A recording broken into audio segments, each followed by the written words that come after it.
Hi, I'm Felipe. I play guitar for the Requiem, and this is my guitar collection.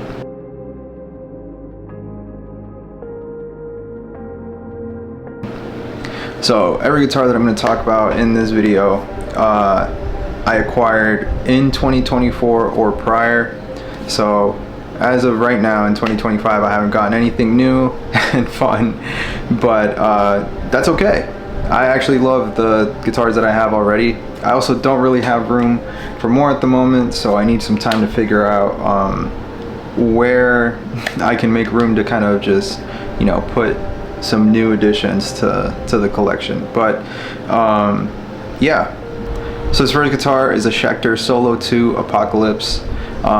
This is pretty special to me because this was the first guitar that I got sent by Schecter, and I am truly grateful and honored to be working with them and to be repping them. They're great people, they're a great company, they make quality instruments, and you know, I wouldn't be digging it if that weren't the case. This guitar has so much sentimental value to it, and I think like all the tours that I've taken it on, all the shows that I've played with it, it has held up so well that it's definitely like a must-have. At first I didn't really know what to expect from it. I had played the Solo 2 bodies before. I love Les Pauls. I'm kind of a Les Paul guy, so yeah, it was really cool having something that didn't hurt my back to play live, but also looked great and felt great. You know, I think at the end of the day, that's what matters most. All right, the second guitar that I want to talk about now is the Schecter Solo 2 SLS Elite Evil Twin. This is actually the guitar that Schecter sent me last year, and it's the one that I originally had asked for when I was sent the Solo 2 Apocalypse back in 2023. To have this guitar now is kind of crazy. I didn't actually think they were going to send it because I know they're usually out of stock and it's on like a case-by-case basis, but and that guitar has just been like super in demand. Yeah, it's been insane.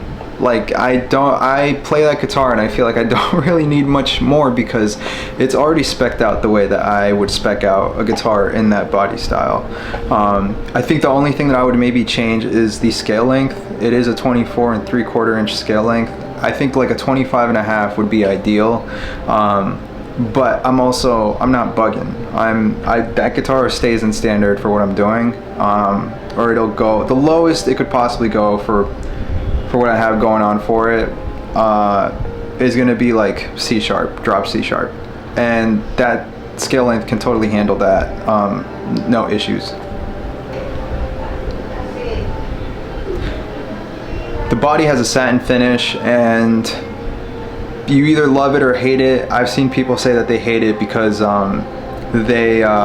it like your fingerprints and your oils kind of just stain it pretty easily, but I also love that because over time it does kind of corrode the finish a little bit and your oils eat away at the paint and it gives it character, and I love having character show on all my guitars, whether it be like little dents and stuff that happen naturally on tour, or something like the finish kind of just getting eaten away by the oils in my fingers, or just my sweat playing live, you know.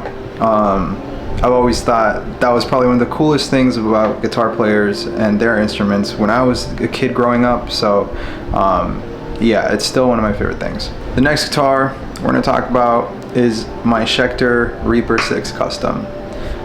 This was also like a favorite guitar when I got it. I got this one last year as well with the Evil Twin.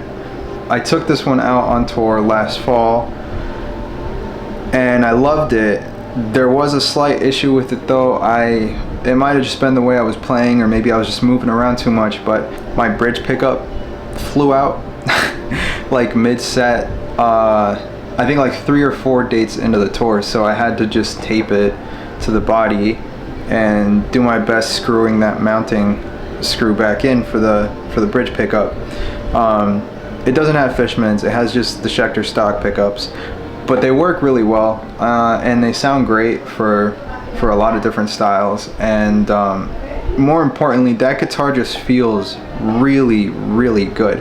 I don't see a lot of people talk about it, but oh my god, I love how that guitar feels, and it is so beautiful. It's this stunning white finish.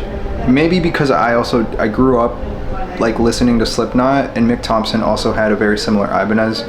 Yeah, no, I love the finish of it. I love the accents on the body, and yeah, that guitar also has lumen laid dots on the side, so I can kind of just charge those fret markers and kind of just see where I am on really dark stages. The Evil Twin also has that. I think the Apocalypse also has that, but I'm honestly not too sure. I'll have to double check because I don't play that one as much, or I haven't lately. So yeah, the next guitar I want to talk about is my Epiphone Les Paul Standard. This is probably the most sentimental guitar that I have in my collection to this day, because it's been the one in it for the longest. I bought an Epiphone Les Paul when I was like 18 because I'd always wanted a Les Paul, and then I was like, I'm gonna get a Gibson, and then Gibson kind of went to shit around that time, and then on top of that, like there was no way I was gonna justify spending $3,000 on a guitar, and I didn't want to get a used one. Yeah, an Epiphone at the time again was kind of just killing it, so I thought, okay, I'm just gonna get an Epiphone and then upgrade it as I go, and that's what I did. I replaced the knobs, and that's not really an upgrade, I know what you're thinking, but if you saw the color that it was before, I think you can. I think there's one knob on the body that is like orange. Those orange knobs do not match with this guitar at all. I changed it for like these like gold top hat style speed knobs. Those look way better. They also feel much better, in my opinion. But yeah, other upgrades I've done to it, I put the Fishman Modern Influences, the same ones that are in the Evil Twin. Those are in the Les Paul Standard as well. And I also got the Fishman backplate put in on it, so really just turned that guitar into like a workhorse instrument. It had a lot of fret buzz for like 2 years. The first 2 years that I owned it, it had like the worst fret buzz, and I took it to so many different people to get it fixed.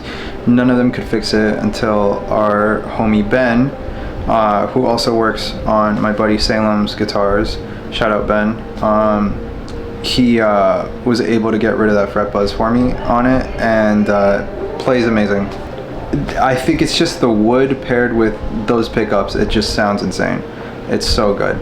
And I've been working on it with a couple different projects at the moment, so I'm really excited to roll those out, and you know, to be able to mix them as well. So yeah, thank you guys for watching this video. This one is pretty short compared to some of the other ones that I've been working on, and I'm gonna actually roll out videos for each of these guitars individually as well. So if you're interested in seeing any of these a bit more in depth, then definitely subscribe or follow me, or you know, leave a like, a comment. Let me know if there's anything else that you guys want to see. There's other gear that I have that I plan on talking about in other videos, but I wanted to keep this video strictly to just guitars. So if you're interested in maybe seeing like my amp and stuff, or what I run live, then definitely stick around on the channel to see more of that stuff. Thanks for watching, and I hope to see you in the next one.